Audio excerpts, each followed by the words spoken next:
Good evening and welcome to Imperial Lates Online, our newly digital Lates series for adults. Across a week each month, we are exploring a different theme with science and engineering researchers from Imperial. This week, we've been looking at all things back to nature. And welcome to our very first Imperial Slam. I'm so excited to welcome an amazing array of poets, but first of all, I should introduce myself. Good evening, I'm Dan Simpson, and I am currently Imperial College London's Poet in Residence. This is a poetry slam. Maybe you've been to one before and you know what happens. For those of you who have never been, it's a competitive poetry competition where the poets who are going to be performing for you are going to be judged by you, the audience. So stick around for the hour, and at the end you'll get to vote for your favorite, most moving, funny, poignant, touching poet, whoever you enjoyed the most at our poetry slam this evening. So a couple of quick housekeeping and reminders. We'll be running from 8 till about 9. And if you are commenting on YouTube, and we'd love your comments, please do keep them positive and respectful. If you're tweeting about the show, if you're on Instagram, please do use the hashtag Imperial Lates. And also hashtag verse research. That's the hashtag for my residency at Imperial College. We'd love to hear from you. We are at Imperial Spark as well on Twitter. Come say hello. We'd love those comments on YouTube as you enjoy our poets this evening. So to warm us up a little bit, just to get us into a poetic frame of mind, I'm going to read you a poem I've written for my residency. I've been very lucky to collaborate with Dr. Ans Verkammen, an amazing scientist who researches the relationship between well-being and mental health and blue space, our relationship with oceans and rivers and seas and lakes, all that beautiful stuff. So we've written this together. This is a proper collaboration between me and Ans. This is the very first time I'm performing this in public. This is called The Certainty of Pressure. We emerged from the water. Is that why so many of us are drawn to it? Sea level equals 1 atmosphere. We are constantly under pressure. 1 unit of atmosphere is the average weight of a column of air measured from sea level to the top of the planet's exosphere. On land, on a still day, you cannot feel the air around you. But the ocean hugs you. 8.3 feet equals 1.24 atmospheres. When I am anxious, or stressed, or overworked, my head is full of pressure.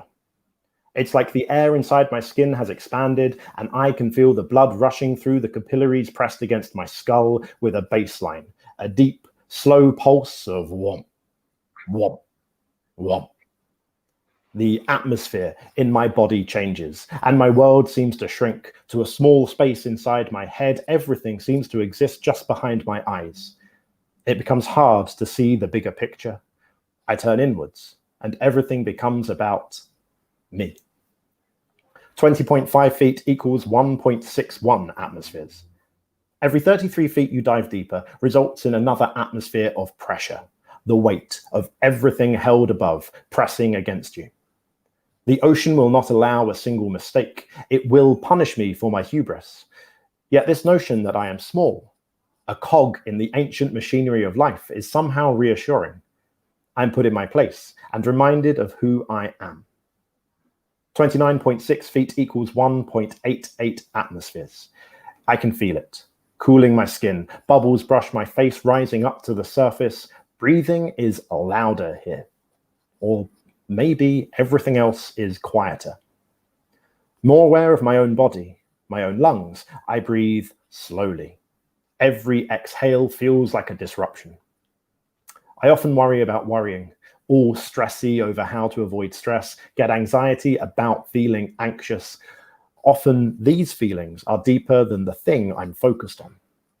I suppose there's a psychological return to more powerless times, childhood or traumatic experiences, the stuff we've spent years swimming around, those depths of ourselves we have to dive into to understand better. 46.1 feet equals 2.36 atmospheres. It's not a choice to feel overwhelming pressure. Still waters run deep, they say. Hidden currents can grab you and sweep you away in a sudden torrent before you've had the chance to brace yourself, get a grip on a convenient handhold, or even understand what's happening. Sometimes, when I get cold or tired on a dive, my little bodily discomforts, I feel a disquieting sense of claustrophobia, reminding me that I am a guest here. It does not take much to draw me out again, out of my own head, find some buoyancy in this mysterious world. 57.7 feet equals 2.71 atmospheres. The pressure I feel is both internal and external simultaneously. The weight of whatever it is that's causing it and my own heartbeat in response. Everything is slower underwater. The ocean reconnects me with my vulnerability as a human, with my place in the universe. I am just one tiny creature in a vast sea where other apex predators rule. My life in the ocean has defined my life on land. I'm taken out of the safety of my terrestrial home and cast into the wild. I am just here to watch, to marvel, really. This place feels at once foreign and familiar. I find freedom in letting go of who I am not. It beckons, it soothes. It is my meditation. 75.1 feet equals 3.22 atmospheres. Is that why so many of us are drawn to it? We emerged from the water. I'm so excited to collaborate with Arns on that poem. And we're actually turning it into an amazing video. I've been working on that actually all day, so hopefully that will be ready to debut at the end of this week. And it was a true collaboration, working with a scientist, being a poet and a writer. I kind of challenged Arns to write in a more poetic style. I challenged myself to go research the science around scuba diving and how pressure works underwater, and using Arns's expertise in how pressure works in our brains when we have anxiety and stress and all those everyday things. It came together so beautifully. And yeah, it's one of the joys of doing this residency, one of the joys of working with scientists is kind of tapping into each other's skill sets and actually finding we have skills that we can share with each other. And that's the whole point, I suppose, of this slam this evening as well. We have 7 incredible poets we're going to show to you, and they're going to perform some scientifically nature-inspired poetry. And at the end, you're going to judge for your winner. Okay, so at a poetry slam, we always have a sacrificial poet. They're somebody who's not part of the competition, but just to calibrate you as the judge. So at the end of the show, you'll see a slide come up and you'll get to judge them. But unfortunately, Deborah's not going to be one of our winners tonight, but she has the amazing honor. Some would say, perhaps not less of an honor, more of a, I mean, we call it sacrificial for a reason, right? She is our sacrificial poet. So I'm going to introduce Deborah. She is a performance poet currently based in London. She's performed in London, Berlin, Barcelona, Utrecht, and Antwerp. She is a founding member of Poets for the Planet, our sacrificial poets for our Nature Slam here at Imperial Digital Lates. Please welcome Deborah Watson.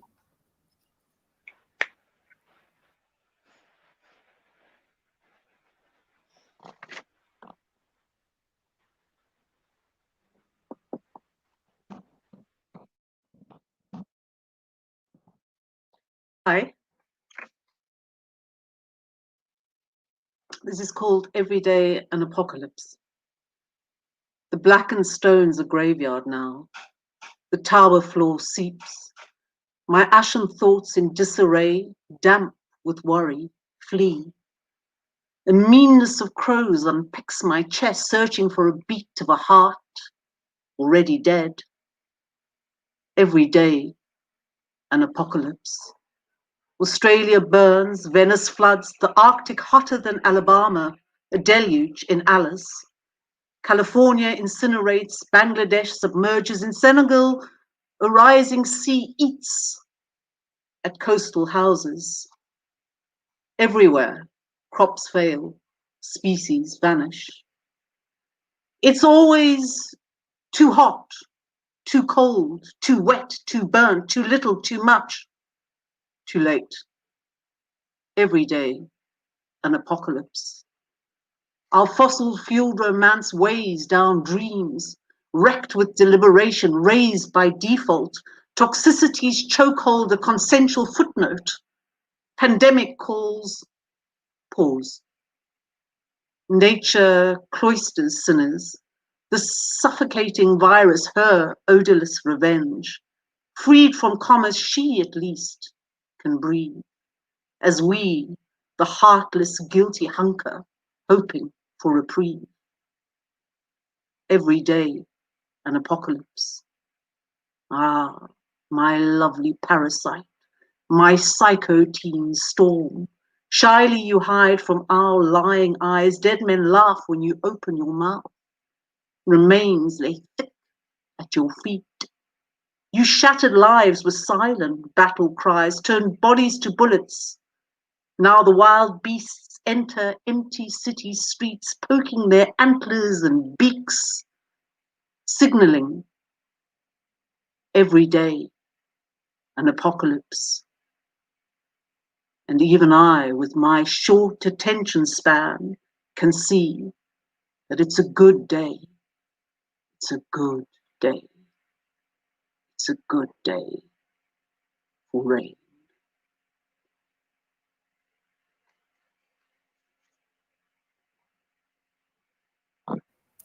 Your sacrificial poet for the Imperial Digital Late Slam, Deborah Watson. So, like I said, at the end of the show, you will have the chance to vote for your winning poet. The scores are going to be out of 5 to keep it nice and simple. There's no decimal points. Really easy to vote. So perhaps note down a number in your head for our sacrificial poet. And from there, that's your kind of barometer, really, to judge where you feel other people land on that scale of 1 to 5. So Deborah's your baseline level test for our slam this evening. And fantastic stuff from Deborah. What a wonderful poem to kick off our slam tonight. I'm going to welcome our first proper slammer to the evening. An amazing poet that I'm very lucky to personally know, having worked in Canterbury for many years and seen her work kind of evolve and change and become so good. I'm going to read the official introduction as well now. So Neelam Saredia-Brayley is an award-winning poet who works with illustrators, musicians, and dancers to create unique performances.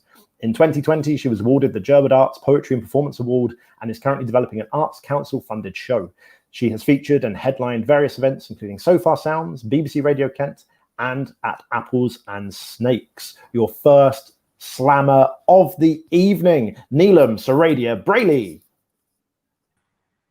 That's me. Hello, everyone. Thank you so much for having me. I've never done an online slam before.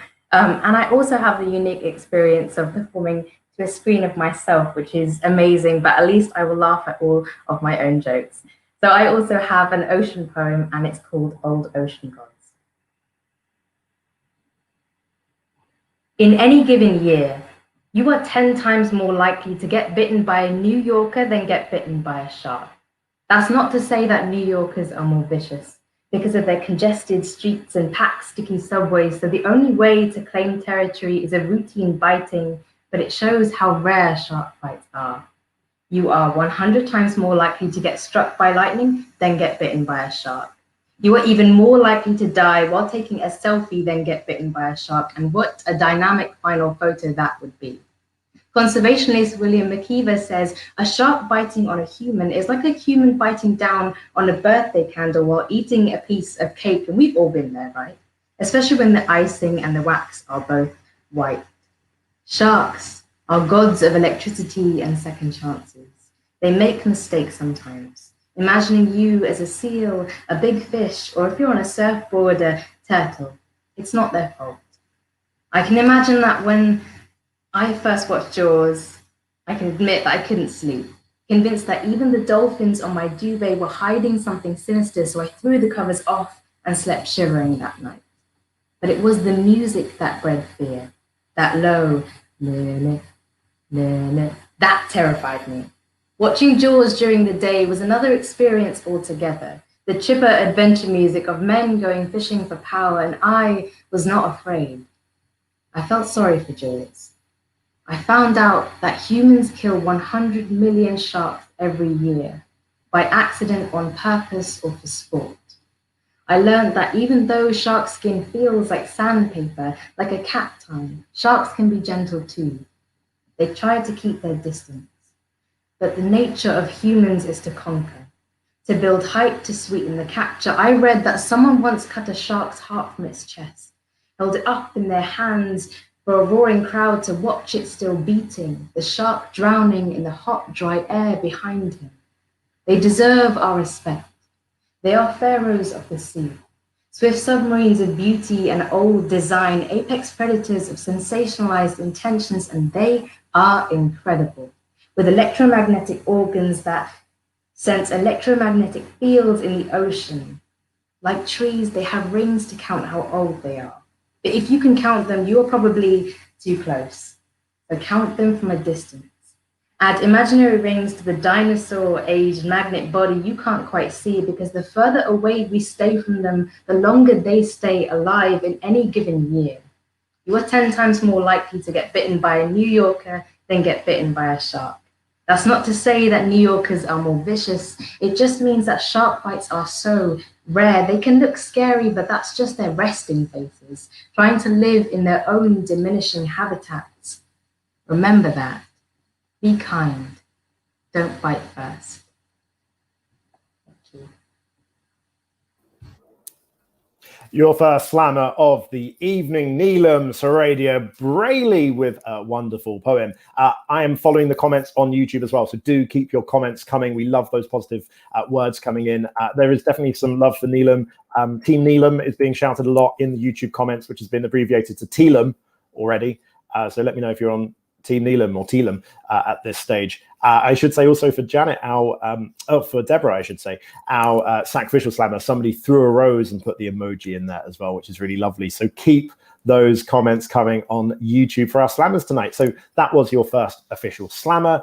Have a little score in your head for Neelam. Out of 5, where are you going to go? At the end of the show, we will give you the how to vote for our poets. So we're well into our slam now. I'm going to welcome our second of 6 slammers to the stage. We've just had Neelam. Next up, we have Jamal.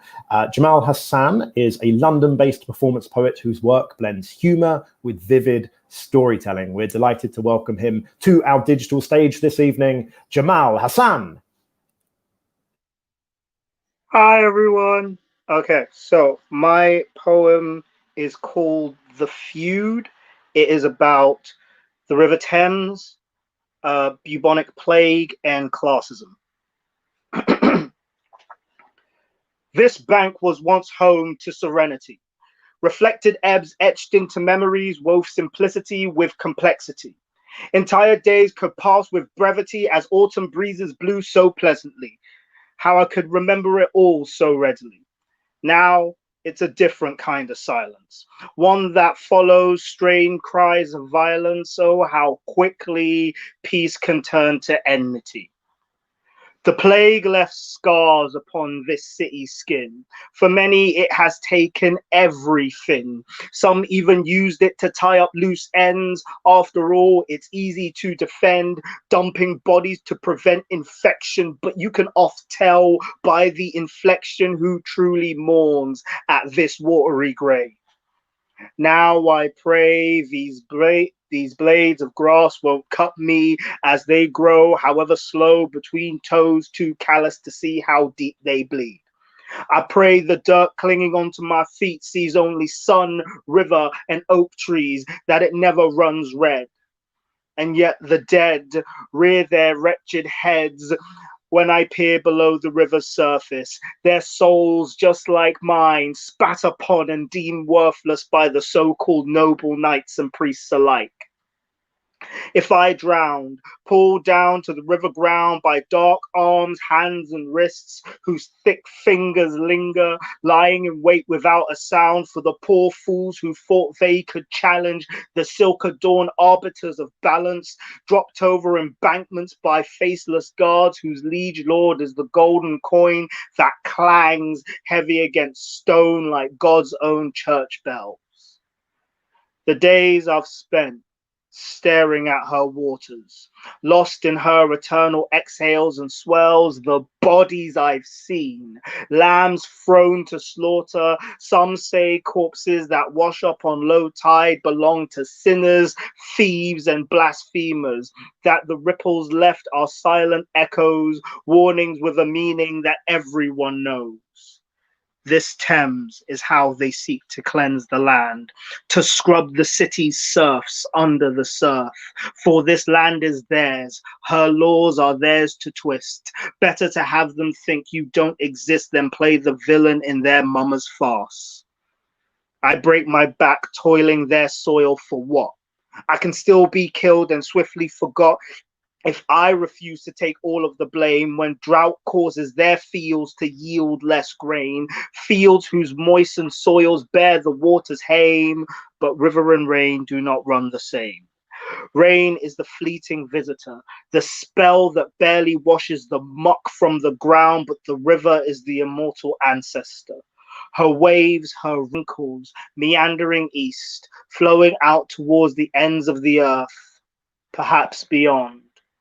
It's not for me to know, for I am but a humble nobody, an anonymous leaf floating softly at the water's arbitrary mercy, water without master or enemy that had once held an arresting beauty, water polluted with rotting bodies by the barons who never dared to care for common folk like me.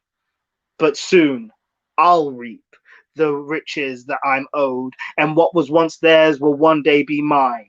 All it takes is time. One day we paupers will rise like the plague, will spread like London bridges roaring flames and bury the knights and barons deep down. The disease of their greed will putrefy, and there will be not one drop for them to wash their boils and sores and purify their souls from the judgment that is to come. Power will soon be for all and not just some. Thank you. Your second slammer of the night at our Nature Slam, Jamal Hassan, and there are some fantastic comments coming in for Jamal. Go Jamal, hell yeah, say our commenters for Jamal over on YouTube. Do keep those positive words coming in on the comments. We're going to move swiftly on to our third poet of the night for our slam here as part of Imperial Lates. Our next poet has published 2 pamphlets under Hedged Apple and Cheap Fish for Kings. She's a member of the Tees Women Poets Collective and also of Saltburn Writers. She loves to mix up poetry with live music backing. Our third slammer of the night is Janet Philo. Good evening, everyone. It's good to be here. I should be howling. I listen in the almost morning light as the sun throws crimson at the winter wind. I should be howling for the softness of ducks, for the gold inside the blackbird's eye, for the darkness of the hedgehog's vacant space, for the silence of the cuckoo's call, for the insane acts that leave wet footprints where grass slumps and clay cracks and slips and sticks to claws, feathering the rising tide with carcasses of comfy junk grown old and fat on sea life. I should be howling. That would make sense. Once upon a post-glacial clock, a young forest slipped. Now, millstone grit, still slick with drips, descends in small uncertain steps towards a stone-cold shade. The devil raked the mudstone floor, scarred it with a single claw, found faults and fracture planes, then perched and watched, bereft, as lichen's silver antlers grew and nudged the soft sprung moss. Feathered curves of fern spray the creviced walls and set the cold, clean air alight with green. Allow the solstice child to breathe again. Thank you. Janet Philo taking part in our slam in fine style. And thank you for all of the comments coming in on YouTube. I'm seeing a lot of emoji reacts for Janet, which for me communicates so much. So keep those emoji and those words coming too. We are well into our slam. I should say all of our poets' words have been checked with scientists this night. So you know they're all going to be absolutely scientifically accurate, as well as beautiful and poignant and moving and all those things poetry does too. Now that's particularly important for our next poet, and you will see why, because Tom Denby, he lives in Bristol with an obscene number of books. He is the first Bristol Pride Poet Laureate and a BBC One Extra emerging artist. He is a producer at Milk Poetry, and this is why you know it's going to be scientifically accurate. He has a PhD on plant roots and soil erosion. So any botanists out there, you can absolutely double check with Tom's work as he performs for us. So your next poet in the slam this evening is Tom Denby.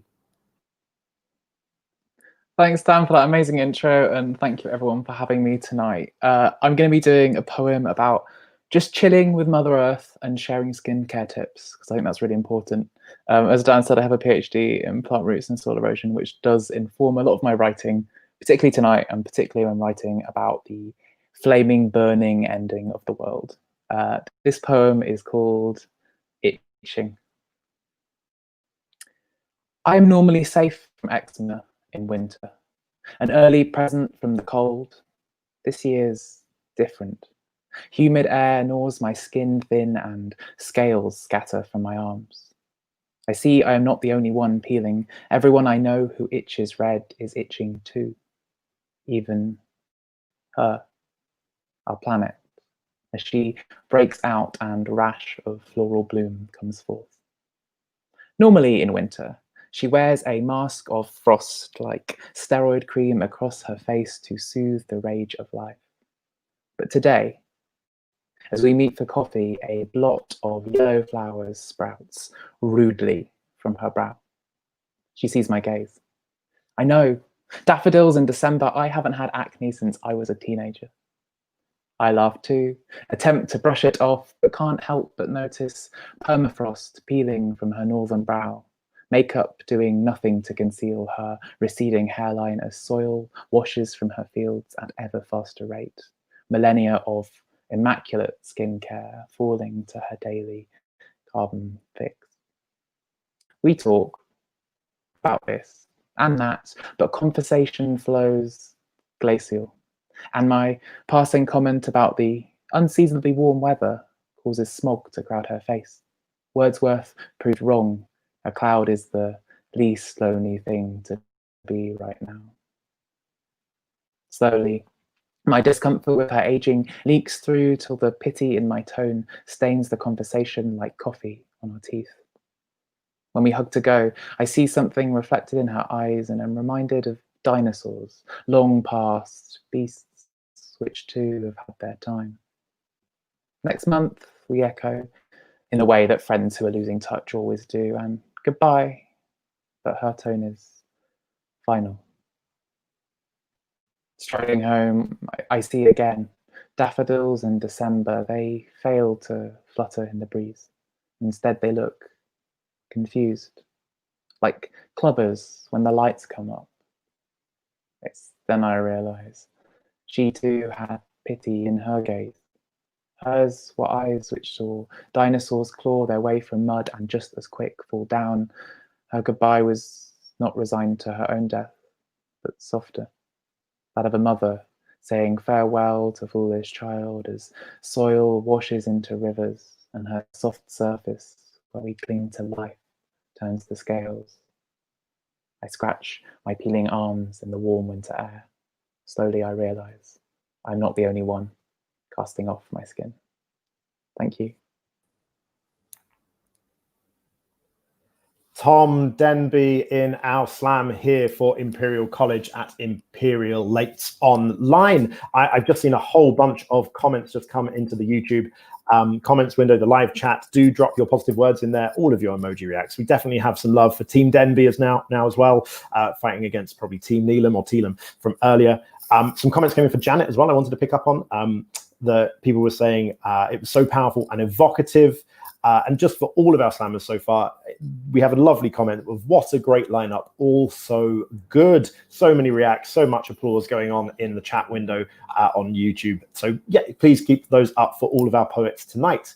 we have 2 more slammers taking part before our headline act. And I am delighted to welcome our next poet, who is Pieter Poeta, who is a poet, writer, biologist, musician, and actor from Brazil. He was Brazilian National Poetry Slam champion. So our next slammer of the night, Pieter Poeta.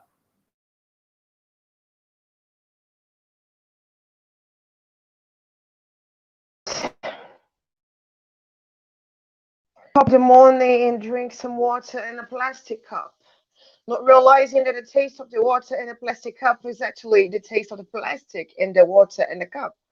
They have been poisoning us since the caravels. Colonialism was this hand of a thief. They crushed the mountains, they sifted the dirt, they emptied out the future and turned everything into trash. Before that, what even was trash? I need to speak about the slavery that knits the social fabric and shapes the city, European aesthetics, or a disease. One of humankind's worst ideas was to give God a color, conveniently their own. The city was built to be white on the middle and blacker towards outskirts. It doesn't matter where the servants come from when it pretty postcards, and this, my friends, is colonialism. Slums, neglect, underemployment, drugs, crime. Colonialism is with curvy Brazilian, but it's all makeup. The forests are still burning while we quarantine. The flames rising high as if fueled by the amount of hand sanitizer we've been using. Just stop and think about how every little bottle of hand sanitizer everyone has ever used is still in nature, and how they outlive us the way the pirate ships covered in kelp in the bottom of the ocean outlived Queen Victoria's sea dogs. Colonialism is funny. We, the poor, we eat trash, we live on top of trash, we produce a lot of trash, we treat it like trash. Don't you see colonialism? And they call me to speak about trash. The focus, educating the population. Of course, they say my country's people are slobs. Europeans, though, they don't toss trash into the streets. Brazilians are behind. I mean, they have glass juice bottles and friends on track of there, but I live in the asshole of the planet, as we say in my language, the asshole, where you find all the dirt and debris. We wipe down the tourist spots and leave the rest filthy, and this is deep on the bones of the world. John, chatting about pollution without capitalism, terrorism, without noticing the rifles pointed at faces of kids who eat yogurt that comes in crappy plastics like a treat. And this product we consider a luxury item is what fills the sidewalks with filth. This only filth that white people notice as they cry over poor turtles with fishing nets on the necks, and they step on the necks of the blacks. In my country, bioeconomy lives in this abyss. This policy of selling our iron and buying the steel has created for us. Plastic is what colonialism has given us to live in and with. We sleep by the trash at night. Our bodies, biodegradable, will go away, living as the only shrine, the immortal plastic that defies the planet. Pollution is the museum of the poor, a plunder ongoing that's quite lucrative, and therefore without end, the trash problem won't be solved as long as I am it. Thank you. Coming all the way to us from Brazil, Pieter Poeta, our penultimate slammer of the evening here at our Nature Slam as part of our night of amazing competitive poetry, all part of Imperial Lates Online. All right, we have one more slammer to come to you for the prize. I should say about the prize, by the way, not only will our winning poet win the honor of being the first slam champion of the residency and digital lates, but also a whole £50, 50 quid. Who says poetry doesn't pay? Pays a little bit sometimes. We have one more poet to show to you this evening. Somebody else I'm very lucky to know in real life. L. Dylan Reams is a poet and a theatre maker. Her solo show, Honeybee, sold out its entire run and received 5-star reviews at Brighton and Edinburgh Fringes, where she won the 3 Weeks Editors Award for Performance and Best Newcomer from the Scotsman. Your final poet of the evening. Keep all those scores in your mind so far, and let's see how our final poet does. Your final poet is L. Dylan Reams. Hello. Thank you so much for having me. Thank you, Imperial, and thank you, Dan, for being such a wonderful host. All of the poets this evening have been so phenomenal. It's quite an act to follow, but I shall try. Stones under bare feet, pebbles round, hard. It was only a dare, splash. He dived in after him, splash. Wasn't scared, splash. Rough waves. Constant waves. Constant in and out waves. Crashing waves, drowning waves, pouring, wet, cold, fresh. Engorged seaweed grabs ankles. Wraps around little legs, tickles legs weightless, all legs seem little here. Roar of white horses, wind moans, pebbles are stone, pebbles are home. Soles of feet didn't have time to get hard this summer. Call of gulls up ahead. Laughter of children, I've got older now. Laughter of gulls, they've got bolder now. Steal sandwiches from toddlers now. Remember when 99s were 99p? Approximately 5,000 items of beached marine plastic pollution per bigger hand, squeezes little hand at the sight of ice cream van, per mile per beach in the UK, falling over promises green. Mint choc chip, slip pulled in under silence. Pressure on head numbs out all other sound in this calm violence, beating chest, weight less, salt stung lips, roly-poly, hold your nose. Mermaid strength required to pull up, breathe out with waves that are feral horses bucking, riding, don't get cocky. Surrender to the surge, tide purges everything forth eventually. Salt from the sea always gave the nicest curls for beachy hair without a care, it was only a dare. He dived in after him, but wasn't scared, no. Fear didn't intend to reach hero status, premature end. Attempts to mend body found 4 miles out from the pier. That's approximately 20,000 items of beach marine plastic pollution away, and they say he wasn't scared. No fear. Hand holding, gulls cawing, waves crashing, disbelief thrashing, because we're meant to be invincible in our 20s. There's plenty of seaside still to see, plenty of paddles with trousers rolled up to the knee, plenty of lick your salt covered, ice cream smothered lips in unadulterated glee, plenty of sunsets. Though no amount guaranteed. His was the first non-religious funeral that I ever attended. The sound of the sea is still one that calms me, and I feel guilty.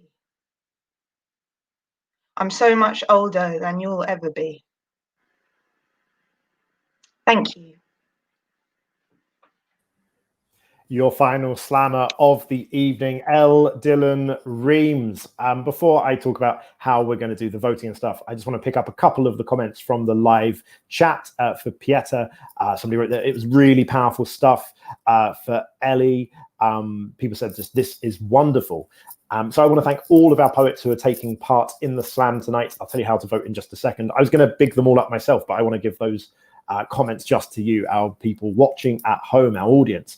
Somebody said that it's an incredible lineup. You folk are awesome. Somebody else has said, what a great way to spend an hour. So enjoyable, such brilliant poetry. Thanks all, which I think sums it up exactly what I want to say as well. So this is a poetry slam. It's a competitive poetry competition, which means it is now time for you, our audience, to vote for your favorite, most moving, most interesting, most poignant, most funny, most touching, whatever criteria you want to bring to it. Go with your gut, listen to your heart. Who would you like to win our slam this evening? So the power is in your hands. On the screen will be a website to go to, menti.com. You can see it right here. And if you try to work out my hands. This one, if you put this code in, 501037 on menti.com, you can actually vote for your favorite poet. So menti.com, put in this code. You'll see a slide with everybody's names on in the order you've seen them this evening, with Deborah at the top, our sacrificial poet. Use that as your barometer and vote for everybody going down that list. Submit that, we'll do the maths, and we'll work out who our winning poet is this evening. You've got 5 minutes to do that. And in these 5 minutes, I'm delighted to welcome our headlining act this evening. Robin Lamble is a researcher at the Grantham Institute and a previous UK Poetry Slam champion. Robin also has a PhD in the physics of solar panels from Cambridge and currently studies human emissions data. When they represented England at the International Poetry Slam in Madrid, they placed first, and they were second in the World Cup of Slam in Paris with some science-inspired, fact-checked poetry. So our headlining act, while you go vote, do that quickly. Come back as soon as you can to watch Robin perform. Your headliner poet, Robin Lambold. Hello, everyone. Yeah, loving this stuff. Great poems there. Yeah, give them points. Don't just give everyone 5 because it won't actually matter then. But, you know, try and give as many people 5 as you can. Anyway, I'm going to do 2 poems for you. The first one is called Too Much CO2. It's a rule poem. The rule is words with more than 3 letters must contain a C and an O. Carbon concentrations rocket.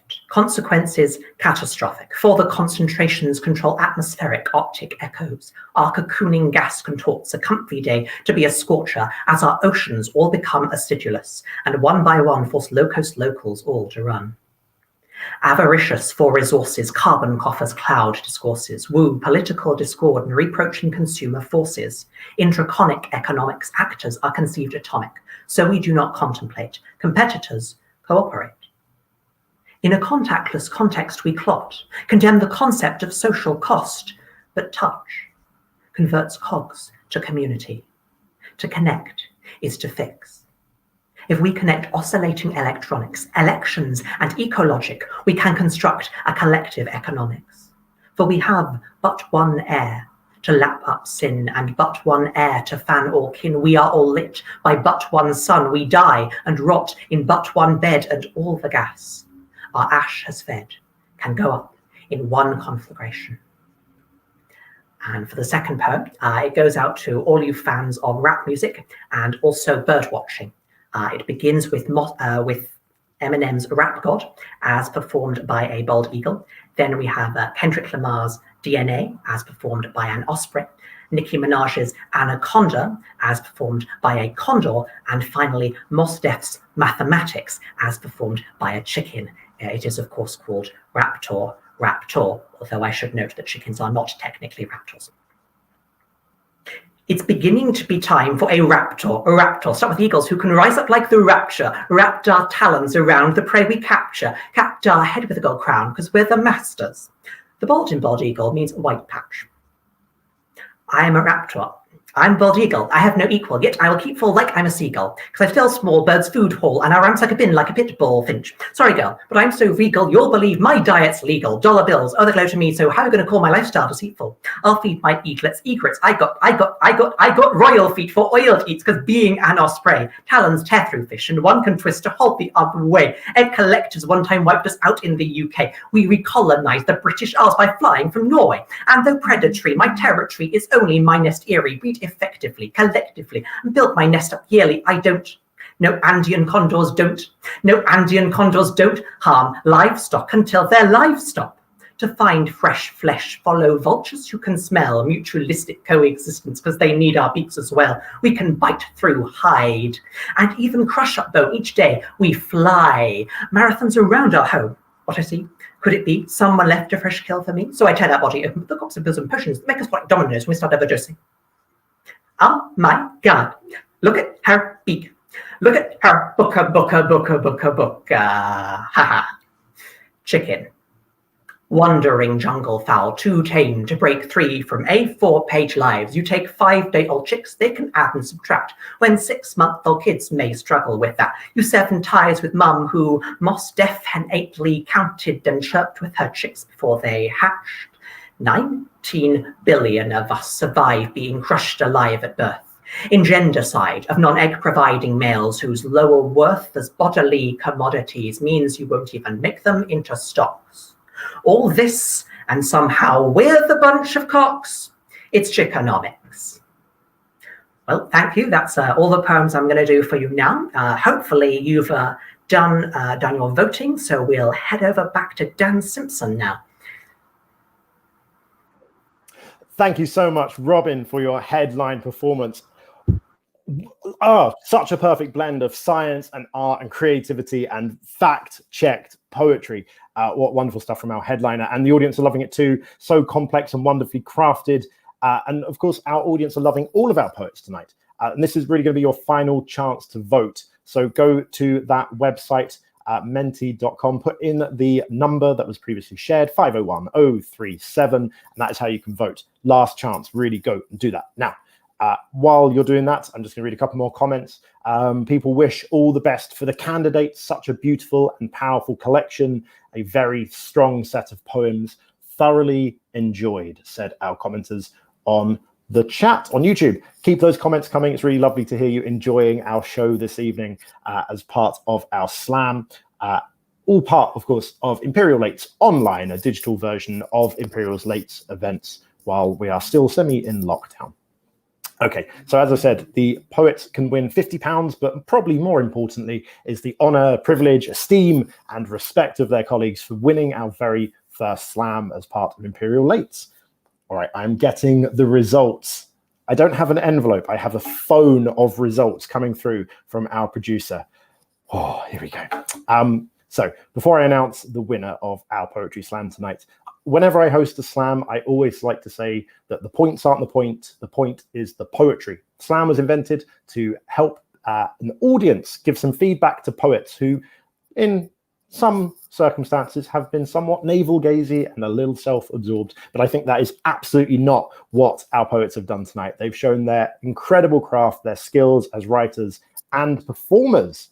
So, wonderful stuff. I'm checking my phone. I now do have the final results. We do have a winner. And the winner of our Nature Slam as part of Imperial Lates is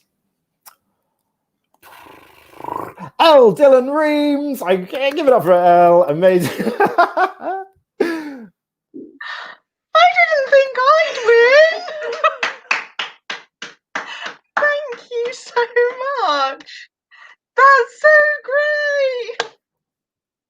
Oh. Amazing stuff. But of course, a huge thank you, a massive props to all of our poets taking part tonight, all superb talents. So we booked them. This is a program slam. Often slams are open and anybody can take part.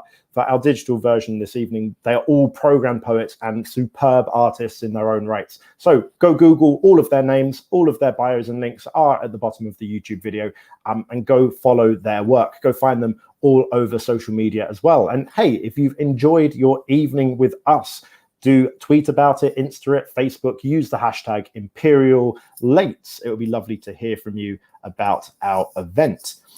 Before I wrap up our evening, I thought I would just say thank you to everybody for coming to our first Nature Slam. This is part of Imperial Lates Online, a whole program of amazing digital events happening from Imperial College London. Google that, find it, you can see it. There's amazing stuff happening. Go see other events. We would love to know what you thought about the event. There's going to be a link in the chat to a sort of little bit of evaluation. Helps us keep these events going and make them even better. The next Imperial Lates Online will explore connectivity, and that's at the beginning of September. And as Imperial College's Poet in Residence, I will absolutely be doing lots of stuff to do with connectivity. So check out imperial.ac.uk/what's on for more details. Also, go follow Imperial Spark on Twitter. That's where all of this engagement work, the mixture of science and art that we've done so effectively tonight through our poets, you can find all that stuff through Imperial Spark. I thought let's end with a poem to round us off this evening. I actually created a crowdsourced poem. I collected words from members of the public and turned it into this piece, which is all about getting back to nature, the theme of our Lates this evening. So these aren't my words. I just served as the editor. I'll drop the link to the YouTube video for this as well in the chat afterwards. This is simply called Back to Nature. All words collected from the public. The sky was full of stars, flowers full blown, faults and fracture plains rising and ebbing with the tide. We had the entire stretch to ourselves, well worth the trip.